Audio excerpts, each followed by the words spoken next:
What's up YouTube, Steven the Salon Guy here, and in today's video, I'm going to be showing you the best, quickest hair tip if you're looking to get volume in the front of your hair. This is going to be insane. Let's do it. So you're going to need two tools, your hand and a blow dryer. You can do this if your hair is dry, and literally if you're looking for a nice little arch here and some crazy volume. So watch this, check it out.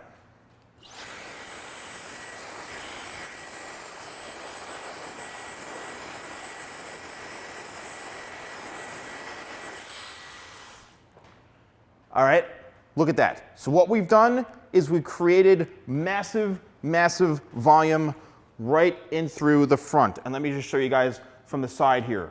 All right, so you can see I'm not trying to scam you guys. Look at all that volume right there. Look at that big arch. How did we do that? Well, let me explain to you, if I can get this damn mannequin head to stand still. All right, so what I've done, and this is really the secret to it, is you're gonna take your hand like this, and you're gonna create almost like you're gonna cup the hair. You're gonna cup it like that. Then you're gonna take the blow dryer, and if you saw what I was doing, I was going back and forth like this. Let me do it again for you guys. And I'm gonna lower the speed so you can hear me.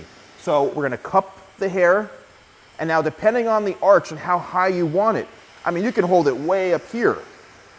But this is the whole secret to where people say, you know, heat is the one thing that damages the hair. Not really, it's how you're using the heat. So what I'm doing is I'm cupping the hair, creating that arch, and I'm literally using the blow dryer to stamp that right in there, okay? It's setting the hair, that's really what it's doing. It's not damaging the hair, it's setting the hair. So, and I'm also, take note that I'm not keeping the dryer on it for one long period of time. I'm actually going back and forth with it like this. All right, which is preventing the hair from getting damaged. All right, so we're just literally creating that arch, and then look at all that volume we have, and it's gonna stay in. It's like ironing a shirt. All right, it's like ironing a shirt. Once the heat locks it in, then it's locked. This is with no product whatsoever. So I just want to show you guys how much volume you could achieve with this little trick, and I hope you found it helpful. Well, let me know in the comments below if you found this tip helpful. Thank you to my model. He doesn't say much, I'm sorry. No personality. But anyway, thank you guys so much for watching. And if you like these types of quick tips, let me know. I'll do lots more of them. I know a whole bunch of other ones that I think would be really beneficial to you guys. But don't forget to like, comment, and subscribe. And I'll see you next time for more videos with the Salon Guy.